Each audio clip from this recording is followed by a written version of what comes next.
Welcome to Jammin' with Jason Mefford, a show where we discuss topics relevant to chief audit executives and professionals in audit, risk, and compliance. We discuss the technical and soft skills needed to navigate the minefields of organizations. You hear best practices and practical advice for helping you advance your career, and we'll even talk about music, mindfulness, and psychology, because we can.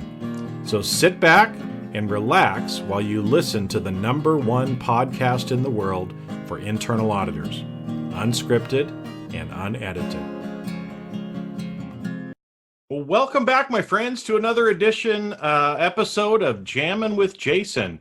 Hey, on Jammin' with Jason, we try to make sure and talk about both the technical and soft skills that are needed to be successful if you're a chief audit executive or a professional in audit, risk, and compliance areas. Now, today, we're going to talk more kind of on the technical side, because what I wanted to do is the IIA, the Institute of Internal Auditors, has put out an exposure draft on the 3 lines of defense. And the 3 lines of defense is a model that has been around for a while, probably around 20 years, but a lot of people have really been talking about it more the last 5 to 10 years. And this is a model that has actually received some praise, but also some criticism from people. And so the IIA has chosen to open it up in an exposure document to be able to get feedback from people on how to improve or enhance this particular model. And so let me just give you a little bit of background, and then we're going to go into it and talk more about it, because I've gone through and read this a couple of times and want to try to provide some feedback, at least some thoughts that I have around it. And I'll also include in the show notes the link, because I would encourage you to go out and download it and read it yourself and provide comments as well. So the comment period is open until the 19th of September. So it still gives you some time to be able to go out and read it and provide feedback to the IIA.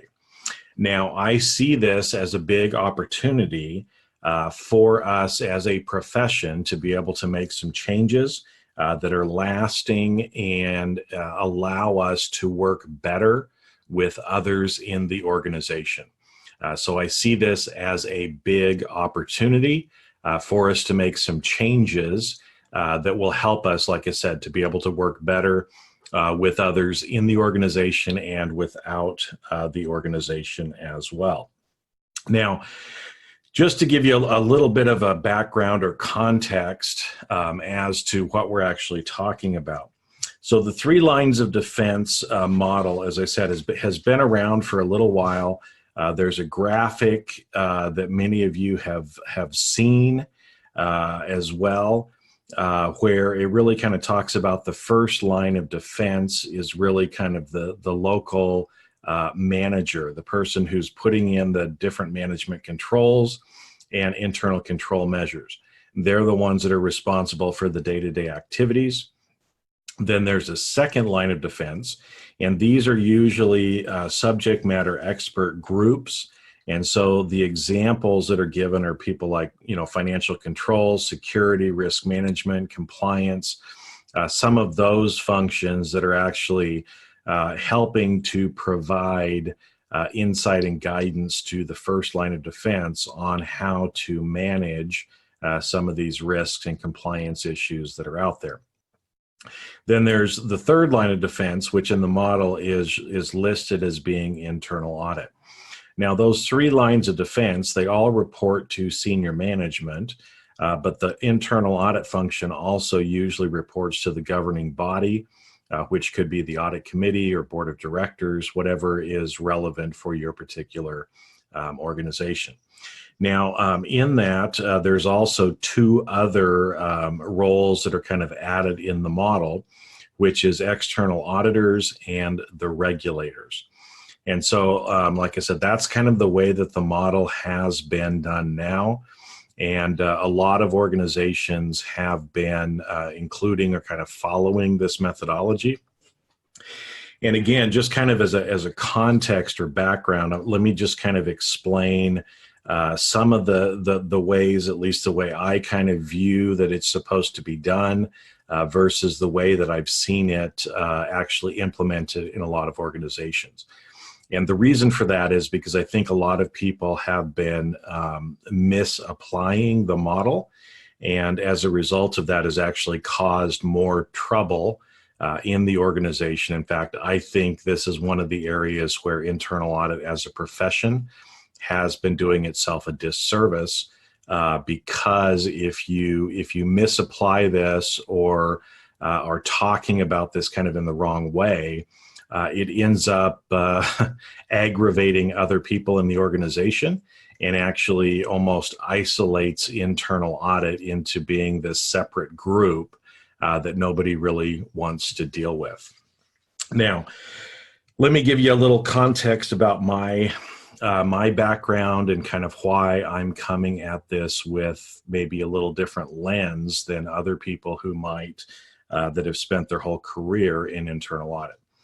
And so, I grew up in the audit profession, was in external audit at a couple of firms, and then I was chief audit executive and actually built 2 different audit departments at 2 different organizations. So I've been in that role of chief audit executive a couple of times. Now, in addition to that, I was also given other responsibilities. So I was responsible for ethics and compliance, risk management, and information security. So later on, as I talk about this concept called the blurring of the lines that some people have brought up and is actually referenced in this document, which is kind of funny because that's actually the term I used in my portion of the Sawyer's internal auditing book update as well. Because there has been a blurring of lines in that, for example, I was the third line of defense, if you will, as internal audit, but I also had management responsibilities for some of those second line functions. And so because of that, and in a lot of organizations, there's not a clear distinction between each of those 3 particular areas. In fact, you could almost argue that in some of my management roles, I was actually doing all 3. Okay. And so that's where, again, as we get into it later and talk about the blurring of the lines, you'll see kind of how that ends up going into it. So that's a little bit of context behind it. Now, excuse me, as I said, there's an exposure document that is out there right now, and I'll give you the link in the show notes so that you can go back and download it and read it yourself. Now, there is a working group of IIA volunteer leaders who is actually running this, and Janitha John is actually the one who is the working group chair. And I just, before I get into actually talking about this, I want to give her credit as well as those other members of the working group because I know how difficult it can be to be on a working group like this.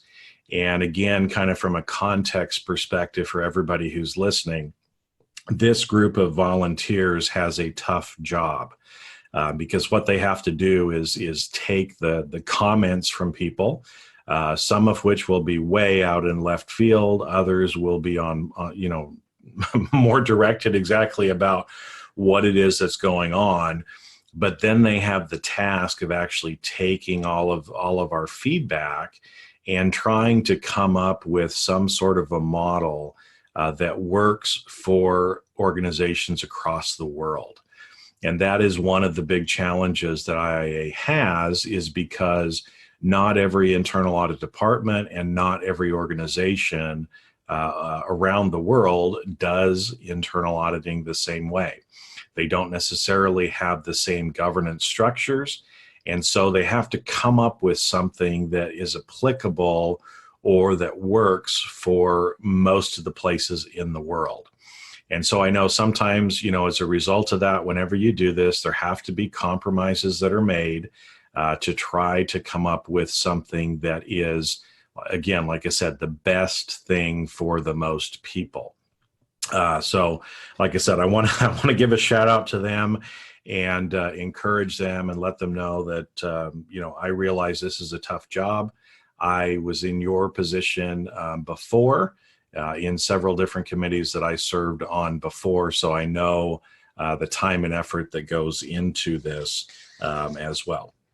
So with that, though, again, as I go through and kind of talk about this document, I'm going to provide you with my personal opinions.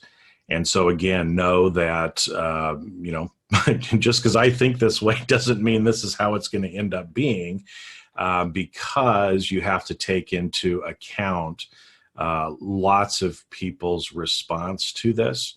But again, that's why I wanted to kind of set the stage to begin with and the context that I'm coming from. Because I've served both in the role as Chief Audit Executive as well as being responsible for some of these other areas. In fact, for probably the last 15 years, I have been one of the leading thought leaders in the GRC space, which a lot of people talk about as governance, risk management, and compliance. And we're going to talk about the difference there between how the IIA usually refers to that of being governance, risk, and controls, and some of the differences between that a little bit later. But like I said, I think this is an opportunity for us to really kind of come to terms with and make some changes that I think are going to make us more relevant and more of a real team player in this kind of going forward. So with that, let's just kind of jump into I've made some notes on the printout that I did, and we'll just kind of go through and talk about some of the changes that I would suggest and kind of why those changes are there as well. Now, like I said, I'd like to hear from you as well on whether you agree or disagree with some of the things that I'm saying, because, again, I would encourage you to go download this, read through it, come up with some of your own comments and ideas, and share that back with the working group and share that with me as well, so I can just kind of get a flavor for what people are thinking. So the first thing to start with is, it has been called the 3 lines of defense model. And personally, I have a problem with the title itself, and I know I've heard from lots of people that they don't really like the title either. And here's kind of why I feel that way, and then I'm going to give a suggestion for what I think might be a better title. So the first thing is, it says the 3 lines of defense. And so in the model, there's obviously a first, second, and third line of defense. But then off to the right, there's these 2 hanging things called external audit and regulator. And so to me, when I look at it and say, well, is it 3 or is it 5? I think that the term 3 should probably be thrown out because, again, in a lot of organizations, it's not just going to be 3. The model does need to be simple, but I don't think that we need to include the word or 3 or 5 or whatever the number happens to be. I don't think that needs to be included in the title. Another concern that I've had and I've heard lots of people express is the word defense. Now, the word defense usually is a reactive type of word. And again, as internal auditors, yes, while we should be trying to protect and defend the organization, we also need to be proactive. And so I think using and having the word defense in the title it's a negative word, and I think it sometimes forces or gets people to thinking back about being defensive instead of being proactive. And you'll see later on the document actually does, address that and show that, look, we not only need to be reactive, but we need to be proactive. And I think one of the first steps to being able to do that is just remove that word from the title. So instead of the three lines of defense, I think something that could be very simple as far as a title goes is just call it lines of assurance model. Because really we're talking about different groups within the organization that are providing assurance. And so I think talking about, you can still refer to it as lines or functions or roles. But I think that, something like lines of assurance model is a better way of trying to describe this. Because really what we're talking about here is about assurance. It's about governance and some other things as well. But I think really, especially coming from the IIA, it's more about, the governance that's set up, how we're managing the risk, how we're dealing with the compliance issues and the controls, and who is providing assurance that those things are happening. Sometimes that might be from, if we think about the way the model is set up now, it could be those first line managers who are giving a self-assessment on what they're actually doing, or management assurance.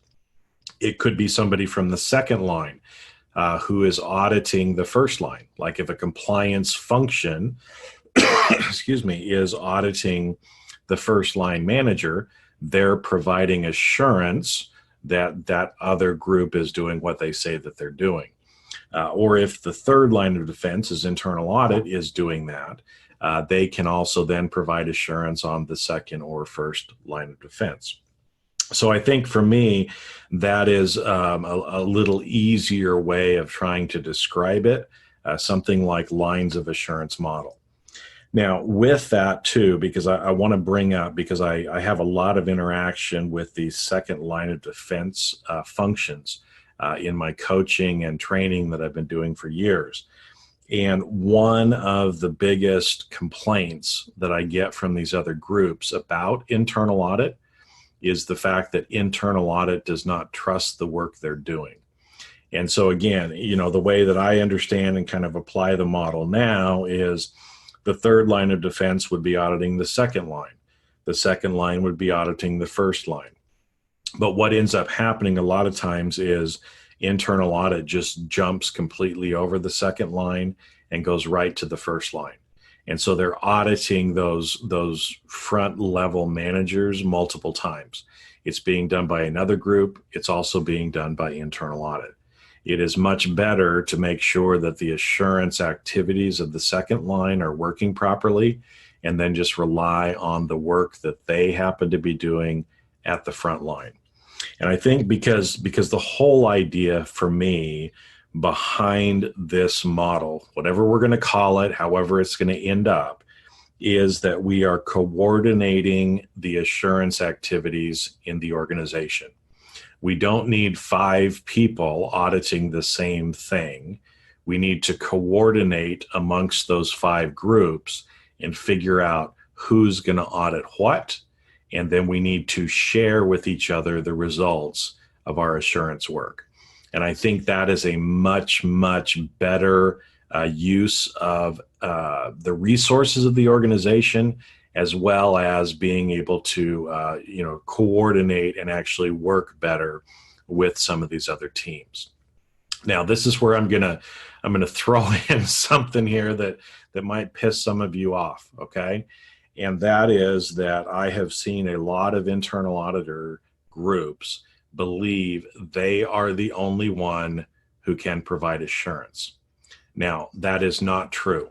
Okay, and so this is one of those tough love areas where I'm going to tell you what you need to hear instead of what you want to hear. Internal audit is unique in its nature, in the way that it reports to the board directly, but it is not the only group that can provide assurance that activities are happening within the organization. So, again, one of the complaints about the current model has been this belief that internal audit is the one who has to audit everything. And like I said, that's been from some people that I've talked with, or that I've gotten feedback from some of these second line groups. It's not what everybody believes. Okay. So don't get mad at me because of that if you're not in that camp. But I think, again, As internal audit, we have to realize there are other groups in the organization providing assurance, and it is much better for us and much better for the organization if we work with them and coordinate with them and trust them and help them improve their processes. Okay. If, for example, we don't believe that the second line is doing a good job, then we should help them to improve instead of just ignoring what they're doing. Okay, that ends up causing aggravation with other people in the organization. So again, that's kind of the broad level. Another thing that I noticed from this is now this referring or a reference in this document to what are called Supreme Audit Institutions, or SAIs, and I think that's a great addition to this because in general we've kind of talked about the regulator, but these would be people like an inspector general, kind of a group that is actually coming in from the outside to look at a particular organization.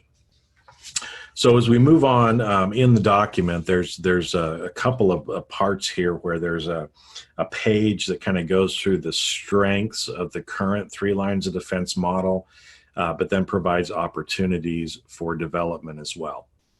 And so I just wanted to kind of go through this and share with you some of the things that I thought were good and a few of the things that I thought maybe needed to be highlighted or changed a little bit. Excuse me. The first thing is, right now it's a very simple and easy to understand model. And I think that is great. And we need to continue to do that. Whatever this ends up looking like at the end, it needs to be simple and easy to explain to anybody in the organization. Now, this is also, like I said, where, the idea of being proactive and reactive approach, having both proactive and reactive, is good. That's listed under the opportunities for development. And as I said before, I think that is a great addition to this.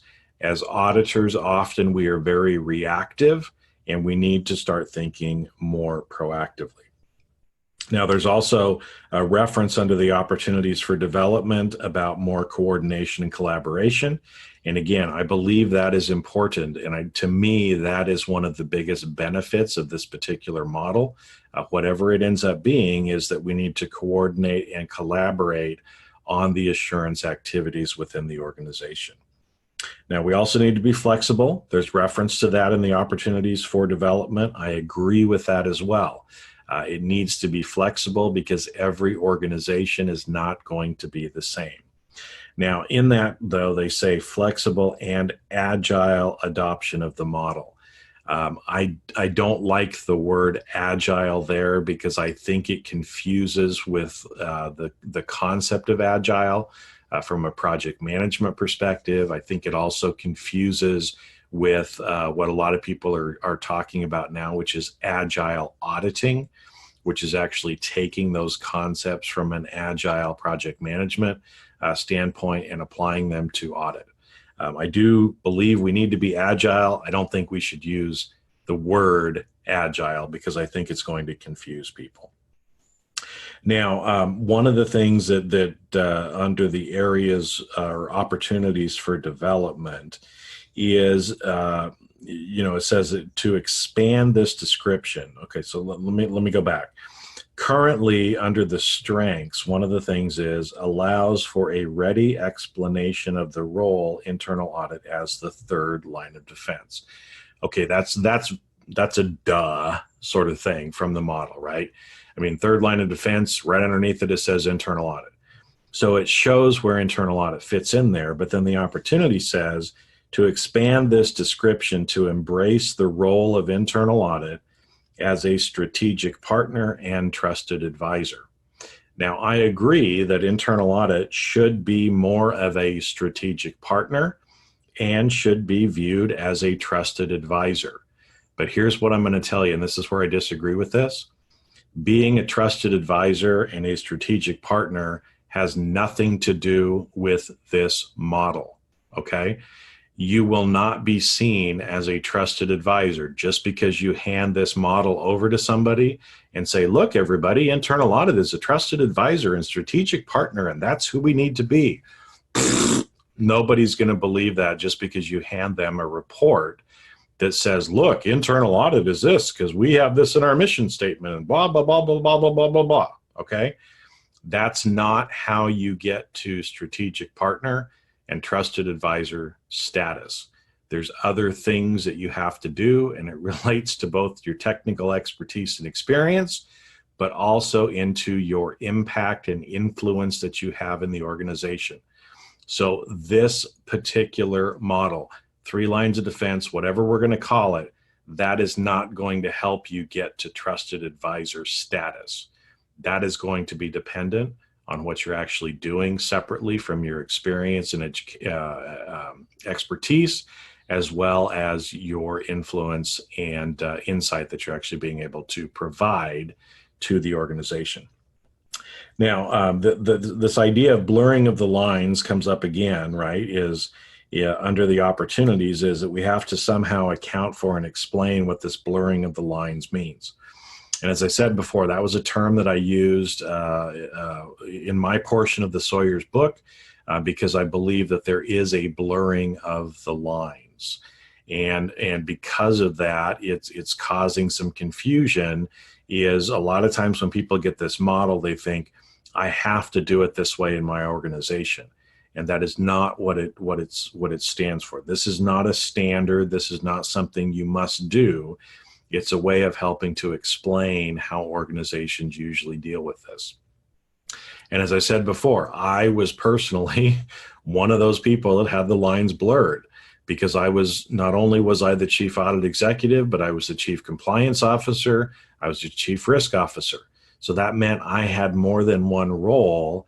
And because of that, there was some blurring of the lines and other things that went on because I had multiple responsibilities. Okay. Now, that is a normal part of organizations.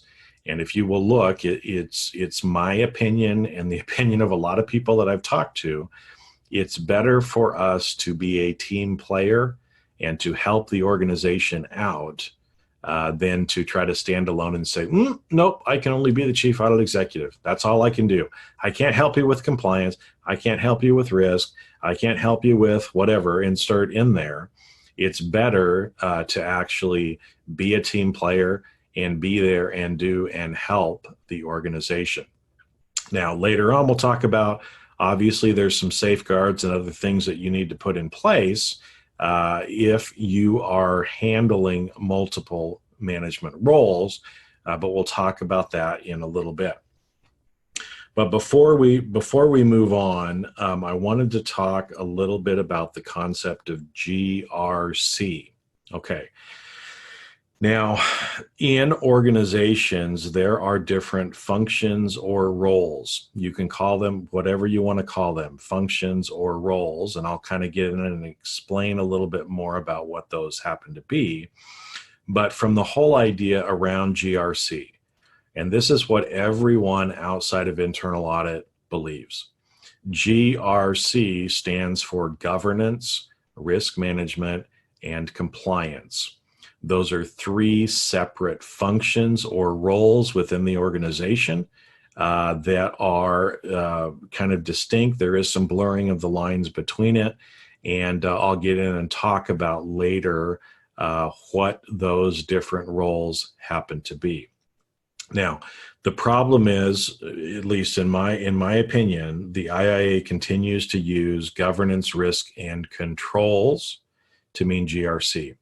And I think that confuses everybody because as an internal auditor, when we use GRC and that term differently than everyone else in the organization, a couple things happen. First off, they think, well, just a minute, I guess they're not playing with us in the GRC space. And even worse is some people may look at the internal auditor and go, you don't even know what GRC stands for. You probably don't even know what you're talking about. And so it can actually lessen the value or the perceived expertise of internal audit if we're using those terms differently. The other thing is controls are a way that, management or governance groups help to ensure that they achieve their objectives and manage the risk to achieving those particular objectives. And so the thing is, controls are actually used in the governance area, in the risk management area, and in the compliance area. Controls are not something separate by themselves. And so I think, again, using GRC to mean governance, risk, and controls is wrong, because there are controls being used everywhere along the path. So I think one of the big opportunities we have is to just say GRC stands for governance, risk, and compliance. We're going to use the same terms as everybody else, and we're going to realize that there are controls under all three of those buckets. And yes, those are probably the controls that we're going to be testing. Okay, get off my soapbox a little bit.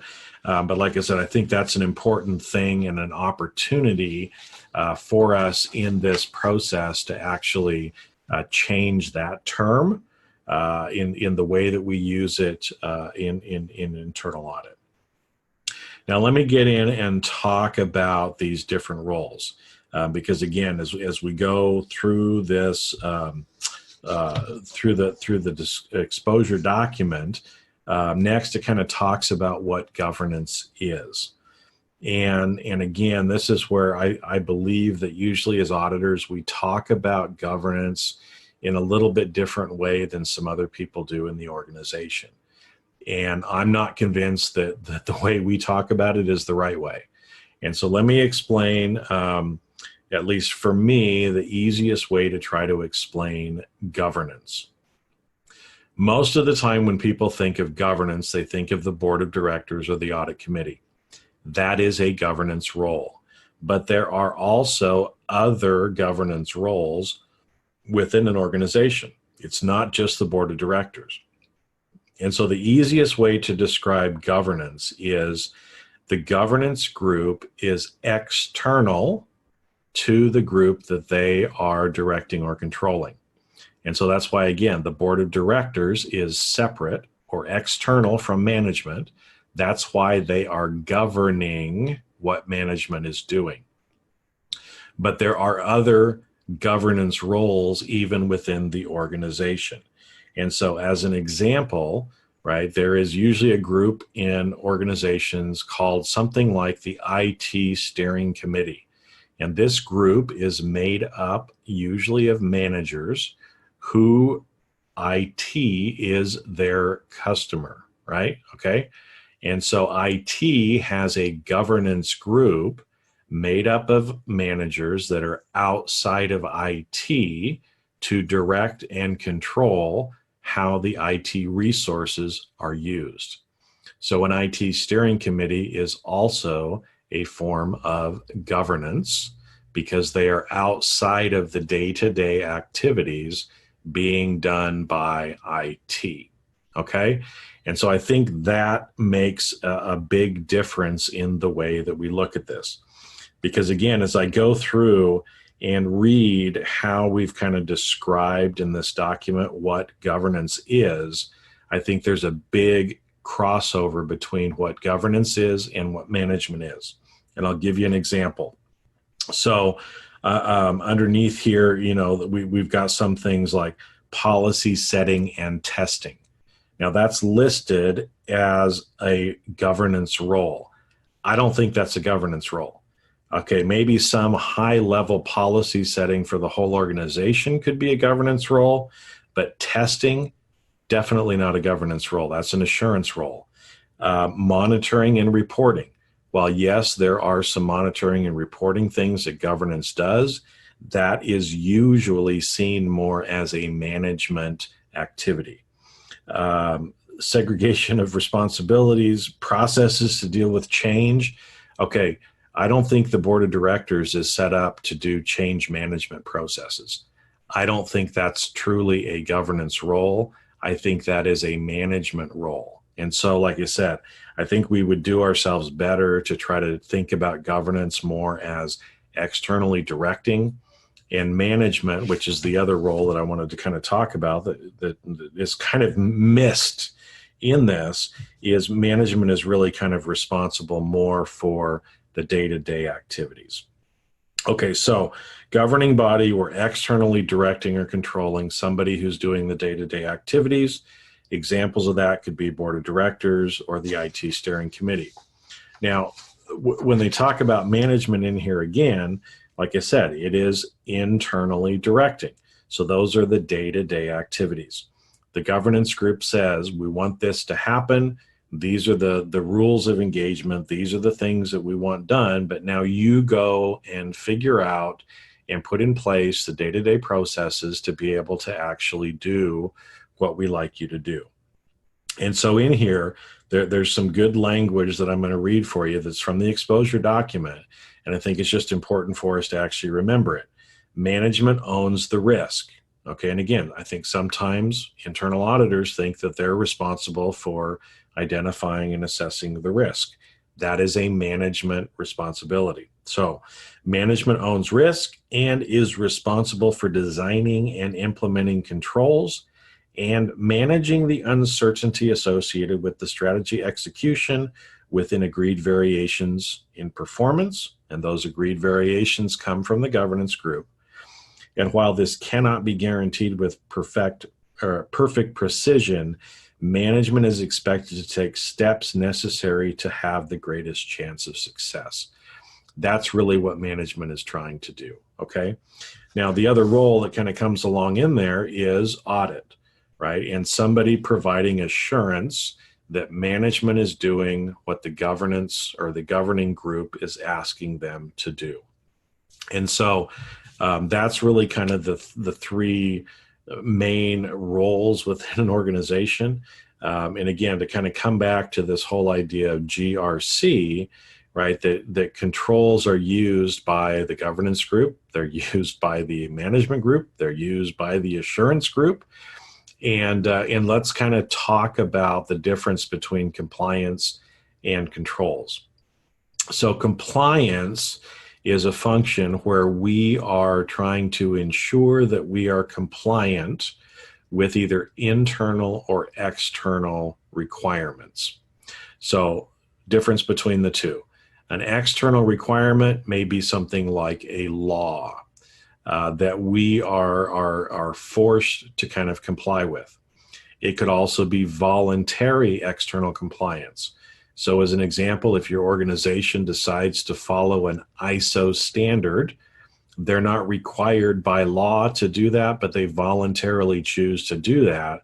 They're still trying to put in place processes to make sure they're compliant with that particular standard, as an example. So those are external type of compliance requirements. But we also develop internal compliance requirements as well. So when we create policies, when we create different procedures or other things like that, those are things that, again, we want to be compliant with because those are controls that are built into the processes to help us meet our objectives and manage our risk. Okay, so that's kind of, again, the difference between compliance and controls, and I think why we would be better served to start using the word compliance. So when we talk further down in the document now, it gets into talking about independent internal audit. And again, it's important to be independent. That's one of the reasons why we usually report directly to the board, and we're independent in deciding what we're going to audit, how we're going to audit, and how we're going to report on it. Independence is around the freedom to be able to do the things that we need to do. But it's also, and even more important, that we're objective in what we're actually doing. And so two words that you can think about: independence is really the freedom to do those things. Objectivity means that we do our work in an unbiased nature. And that is more important because ultimately we're not truly independent of the organization because they're paying our paycheck. And no matter how you end up trying to do the reporting structure in the organization, ultimately, we're going to be limited a little bit in our freedom based on who's paying us and who is doing our performance evaluation. Now, one of the points under internal audit here in the document, again, I think it does a good job of kind of describing it. But one of the areas that I take a little exception with is, let me read this to you and I'll explain why. So internal audit, the internal audit plan of work must be clearly aligned to the strategic priorities and operational needs of the organization. Totally agree with that. Provide an authoritative, credible, and objective view on the adequacy and effectiveness of governance. Totally agree with that. And of all the checks and balances this includes. Yes, agree with that as well, not as definitively. But then the last part, as well as identifying opportunities and threats that may arise. I don't agree with that. That is a management role. Management is the one who is supposed to identify opportunities and threats that may arise. That is a management responsibility. We should be providing assurance that they're actually doing that, but that is not our role. And again, this is one of those areas where a lot of times people get rubbed wrong in the organization.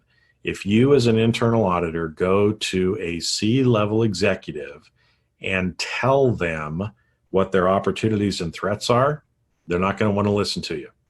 Now, if you bring up things like, hey, did you consider this? That's a different kind of an approach, right?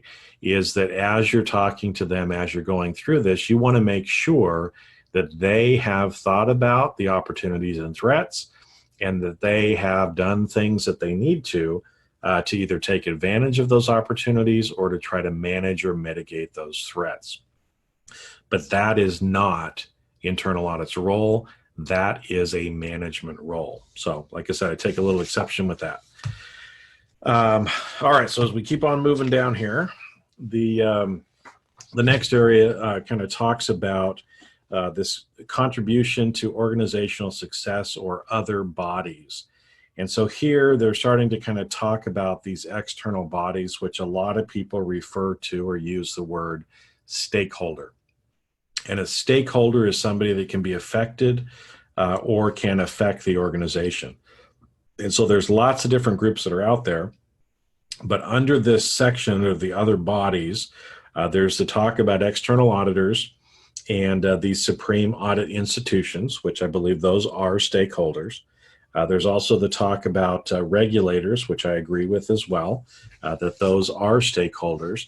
But what I see missing from this section is if you're actually going to talk about stakeholders, then there's certain stakeholders that are not mentioned here.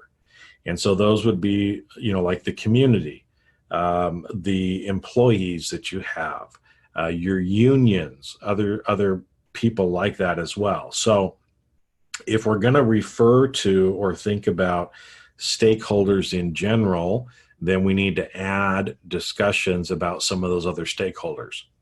If we're only talking about other bodies who provide assurance, then maybe only discussing external auditors, SAIs, and regulators is appropriate. But if the idea here is, excuse me, got a little tickle in my throat today for some reason.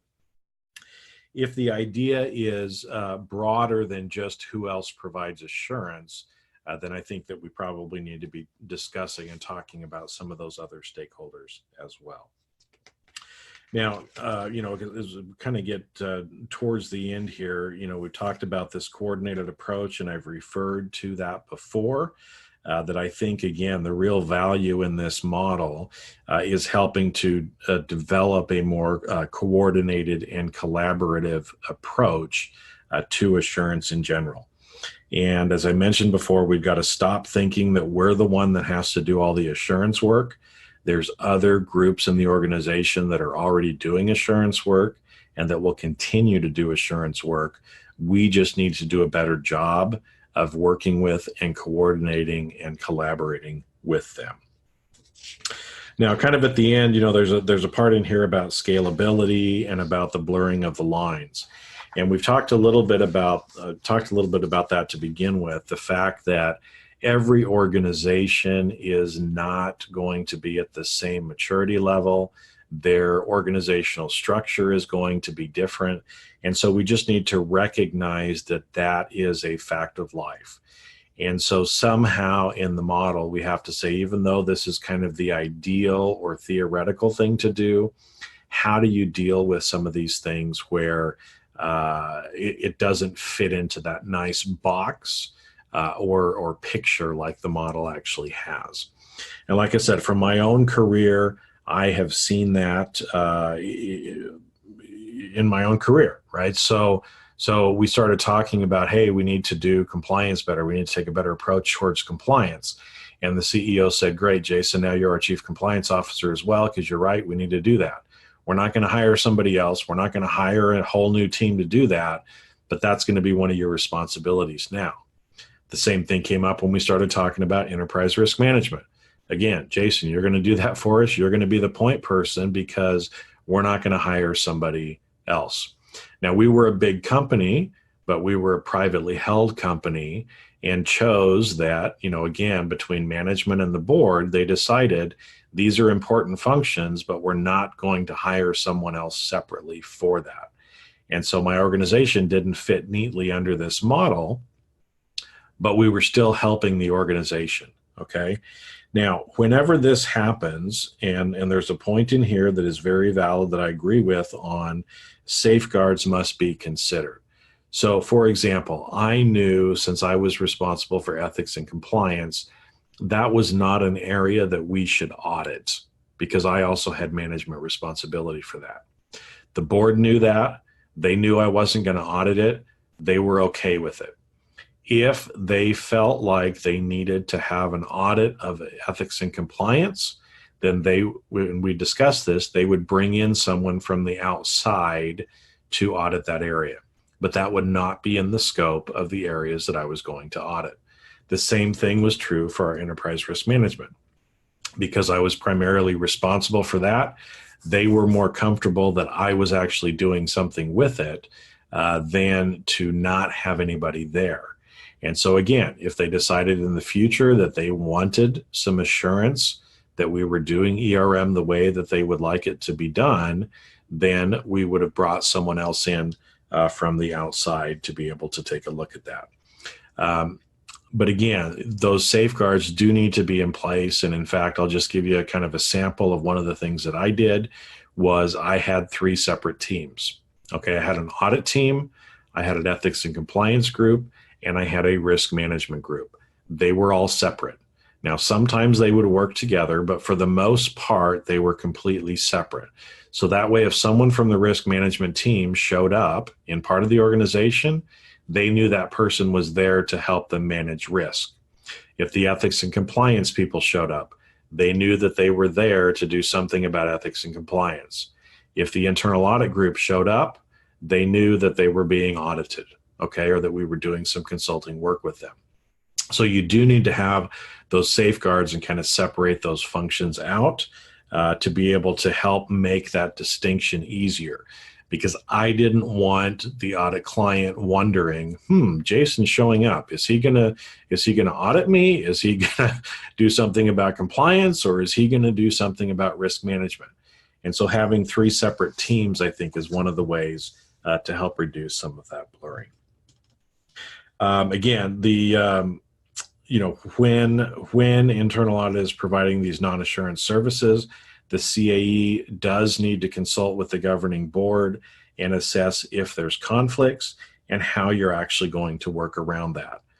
And again, I think that this is something that has been seen in the industry because I was not alone. I know a lot of chief audit executives that have multiple roles even today. This is a fact of life, but again, you just have to figure out and work with your governing authority to make sure what they would like to have done and any of these safeguards that need to be put in place. So as I said kind of at the beginning, and I'll kind of wrap up here, I think that this is a great step in the right direction for us as a profession to look again at the 3 lines of defense model and figure out, again, do we change the name?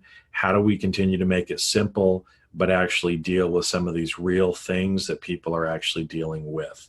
Because a lot of chief audit executives do also have responsibility for the second lines. The standards were actually updated a couple of years ago, finally, to kind of reflect that reality of what's actually going on.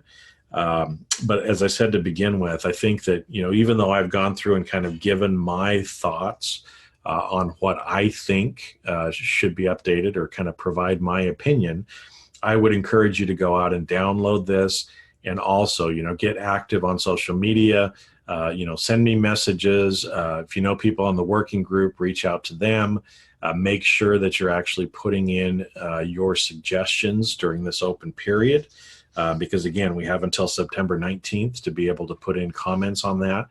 And just that way, this document, as it goes forward and comes out in its new iteration, is going to be better than what we have now. And I think that's kind of the whole idea. I think that we do have an opportunity to really align better with others in the organization, and even change some of the words that we are using to be more consistent and more acceptable to other people in the organization. And I really see this as a big opportunity for us as a profession. And I hope that we do kind of go down this route, because if we do, I think we'll be able to continue to be viewed in a positive light. What I'm afraid of, and what I'm seeing a little of, is that if we don't make changes, that we're going to be viewed as a group that's irrelevant, and we're going to be left out of a lot of the things that are going on in our organizations. And I think that's a very dangerous place for us to be. We don't want to go there. And so I think, again, this provides us with a great opportunity to be able to make some of these changes across the whole profession, and really elevate it and get going even further. So that's kind of all I have for today. Like I said, today was a little bit of a different kind of episode, because it's more kind of my opinions on this particular document. But I would be interested to know what you think. So again, get active on social media. Send me messages, comment on different things, and just kind of let me know where you're at on this as well, because I know I don't have all the answers myself. I'm coming from it from my particular context and the background that I have had, but would be interested to see what you all hear as well. So with that, I'm going to sign off for today, and go out, download this, read it, comment it, think about it, and have a fabulous rest of your week. And I'll see you on a future episode of Jammin' with Jason. And that's a wrap. Thanks for listening to today's episode of Jamming with Jason. Keep on rocking in the audit world. Have a great rest of your day, and I'll catch you later on the next show. If you'd like to earn continuing professional education for listening to today's episode, head on over to C-Risk Academy at ondemand.criskacademy.com. And that's C as in the letter C, riskacademy.com. Not only do you get a CPE certificate, but you also will have access to the video version of today's show. The views and opinions expressed on this show are that of the individuals and not of their respective organizations.